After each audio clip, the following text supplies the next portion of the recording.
আপোনালোকৰ লগত এনেকুৱা হয়নে নহয় নাজানো মোৰ লগত প্ৰায় হয় মানে মোৰ এইটো এটা দৈনন্দিন হৈ গ'ল কি হ'ল আমি যিবোৰ চিনেমা চাওঁ বোলছবি চাওঁ প্ৰত্যেকজন ব্যক্তিৰ নিৰ্দিষ্ট একোজন অভিনেতা বা অভিনেত্ৰী ভাল লগা অভিনেতা বা অভিনেত্ৰী থাকে কিহৰ কাৰণে তেওঁৰ চিন্তাধাৰাৰ লগত সেই অভিনেতা বা অভিনেত্ৰীজনে যিবোৰ মানে চৰিত্ৰ ৰূপায়ণ কৰে সেই চৰিত্ৰবোৰৰ কিছু কিছু ক্ষেত্ৰত মিল থাকে বা হয়নে আমাৰ সবৰে সকলো অভিনেতা অভিনেত্ৰী ভাল নালাগে হয় নহয় বাৰু তেওঁলোকৰ এটা অভিনয় হয়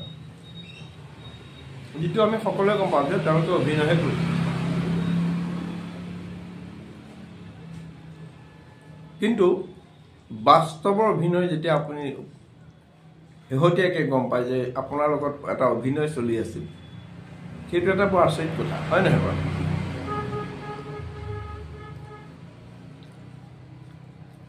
কালি মই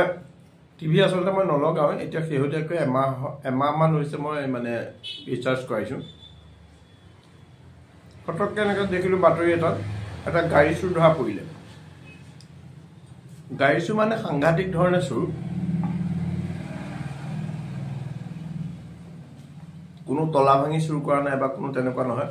মানুহৰ লগত সেই চুৰটো মানে বহুত দিনৰ পৰা এটা আত্মীয়তা গঢ়ি উঠিছিল মানুহৰ একমাত্ৰ সন্তানটোৰ লগত মানে ল'ৰাজনৰ লগত তাৰ যথেষ্ট বন্ধুত্ব শেহতীয়াকৈ সেই ল'ৰাজন এক্সিডেণ্ট হওঁতে এই চুৰটো মানে চুৰ বুলি কৈছোঁ আৰু সিয়ে লৈ গৈ ডিব্ৰুগড় মেডিকেলত ভৰ্তি কৰালে মেলে এনেকুৱা কিবা এটা হ'ল আৰু ল'ৰাজন ঢুকালে মানুহঘৰ এজনী জীয়ৰীও আছিল তেখেতক বিয়াই দিয়া হ'ল তাৰপৰা ইয়ে মানে এতিয়া কামখিনি গোটেইখিনি কৰি মেলি আছে শেহতীয়াকৈ কি হ'ল সেইদিনা সেই যিজন ল'ৰা মৃত্যু হৈছিল মৃত্যু হোৱা ল'ৰাজনৰ দেউতাকক গাড়ীৰ চাবিটো বিচাৰিলে যে চাবিটো দিয়কচোন মোৰ কোনোবা মানুহ আহিছে মই আনিবলৈ যাব লাগে তেওঁ ক'লে যে যোৱাৰ ওচৰত আছে তাৰপৰা লৈ যাওঁ লৈ গ'ল লৈ যোৱাৰ পিছত কি হ'ল অহা নাই বহুত দেৰি সিহঁতৰ মনত ভুলতো অহা নাই যে সি যে গাড়ী অলৰেডি চুৰ কৰি নিলে তেনেকুৱাতে এই ল'ৰাজন মানে যিটো ভাড়াঘৰ থাকে ভাড়াঘৰ মালিক আহিছিলে এওঁলোকৰ ঘৰলৈ খবৰ কৰিবলৈ আচলতে ল'ৰাটো মৰিলে কাৰণে খবৰ কৰিবলৈ তেতিয়া এনেকৈ কথা প্ৰসংগলৈ আহি পোৱা নাই তেতিয়া মালিকজনে ক'লে যে তহঁতি তাক চাবিটো দি ভাল নকৰিলি নেকি তেওঁ মানে অলপ গম পায় যে তাৰ চৰিত্ৰটো কেনেকুৱা কিন্তু কোৱাৰ কোনো প্ৰয়োজন বোধ কৰা নাই যিহেতু তেওঁৰ ভাৱধাৰাটো বেলেগ হ'ব পাৰে আৰু যাৰ লগত ইমান সম্পৰ্কত আছে গতিকে তাহাঁতৰ লগত ভাল তাৰ চাগে গতিকে নহয় পিছত বহুত দেৰি যেতিয়া হ'ল মানুহবোৰে তাৰ ফোন মাৰিছিলে সম্ভৱ ফোনবোৰ নট ৰিচেবল বোলে এনেকুৱা কিবা কিবি হৈ আছিল তাৰপিছতে উপায়ন্তৰ হৈ তেওঁলোকে FIR দিলে থানাত পিছতে গম পাই যে সি প্ৰকৃততে এটা চুৰ গাড়ী চুৰ এতিয়া কথাটো হ'ল চাওকচোন সেই মানুহৰ মনত কেনেকুৱা লাগিছে বাৰু যিটো ল'ৰাক তেওঁলোকে নিজৰ আপোন বুলি ভাবি আছিল আৰু সেই চুৰটো কৰিবলৈ সি ভালেমান সময় লৈছে এদিন দুদিনত নহয় তেওঁলোকৰ লগত বছৰ চাই কাজি মানে ভাল এটা সম্পৰ্ক এটা আছে তেওঁলোকেতো ভুলতো ভবা নাছিল যে ই এদিন চুৰ কৰিব হয়নে সাংঘাতিক এটা অভিনয় নহয় জানো বলিউড হলিউডৰ মানে অভিনেতা অভিনেত্ৰীও মানে ইয়াত তেওঁলোকক চাই পেলাই দিলেই ঠিক তেনেদৰে মানে কি হয় আপোনাৰ কাৰোবাৰ লগত এটা সম্পৰ্ক গঢ়ি আছে খুব ভাল সম্পৰ্ক আপুনি খুব চিৰিয়াছ আপুনি ভাল পাই আছে এনেকুৱা তেনেকুৱা মই আপুনি মানে শলাগত মানে প্ৰশংসাত পঞ্চমুখ আৰু সেইজন নিৰ্দিষ্ট ব্যক্তিৰ কিন্তু শেহতীয়াকৈ যেতিয়া গম পায় যে আপুনি যাক ভাল পাই আছে তেওঁৰ ভাল পোৱা মানুহৰ তালিকাখনত আপুনি একেবাৰে তলতো নাই হয়তো তালিকাত নাই আপোনাৰ এটা বহুতকে ভাল পায় হয়তো আপুনি নাজানে তেতিয়া আপোনাৰ কেনেকুৱা লাগে বাৰু হয় নহয় বাৰু ঘৰৰে হওক পৰে হওক আপোনাৰতো হিয়া চুৰমাৰ হৈ যায় ন মোৰ ক্ষেত্ৰতো মানে কি ক'ব আৰু কিন্তু এটা কথা মোৰ ছিক্স চেন্সটো মোৰ বহুত মানে বাকীবোৰতকৈ ফাষ্ট মই গম পাই যাওঁ মানুহৰ পালছটো খুব সোনকালে গম পাওঁ কিন্তু মই চান্স এটা দিওঁ one time first time second time third time মই যিহেতু বাইবেল পঢ়োঁ তাত সদায় কয় যে ফৰগিভ এই ফৰগিভ শব্দটো মানে মই সদায় এপ্লাই কৰি চাওঁ নাই এবাৰ মাফ কৰি দিওঁ এইবাৰ মাফ কৰি দিওঁ অ'কে মানে সলনি হ'ব চাগে পৰিৱৰ্তন হ'ব মোৰ মৰমেৰে বা কাৰোবাক মই মানে মোৰ প্ৰতি আকৰ্ষিত কৰিব বা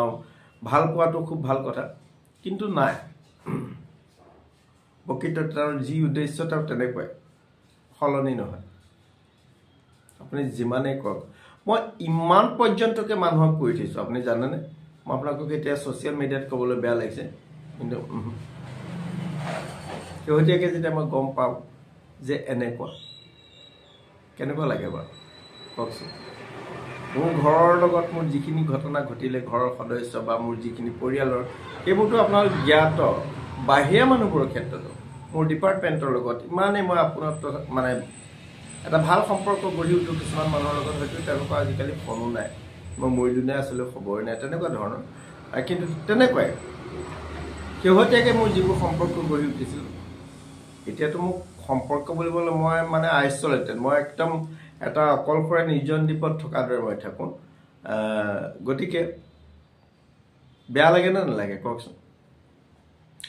আপুনি যিসকলক আপোনাৰ সৰ্বোচ্চ বুলি ভাবে যেতিয়া গম পায় যে আপুনি সৰ্বোচ্চ ভবাজনৰ বা ভবাসকলৰ হৃদয়ত যিডাল গ্ৰাফ সেই গ্ৰাফডালৰ একদম জিৰোৰ লগত আপুনি লাগি আছে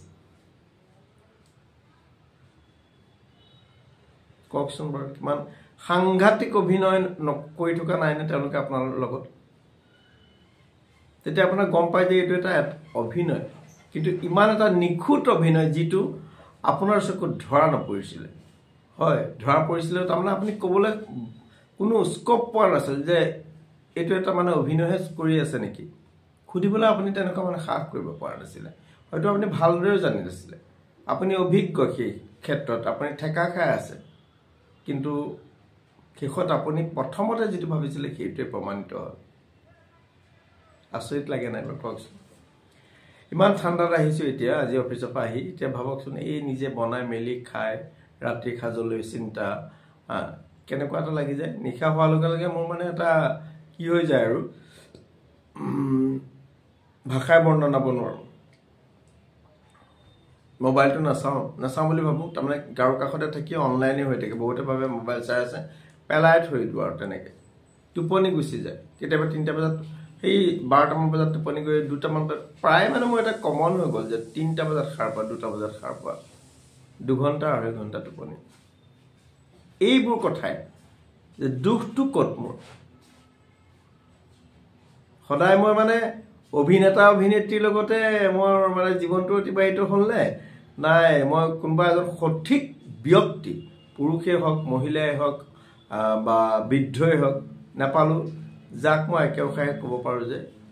এখেত সঁচাকৈ মোৰ মানে খুব আপোন মোক সদায় টেকেন ফৰ গ্ৰাণ্টেড বা এটা অপশ্যন হিচাপে ব্যৱহাৰ কৰি থাকিল still today till today I was taken for granted or I have been taken for granted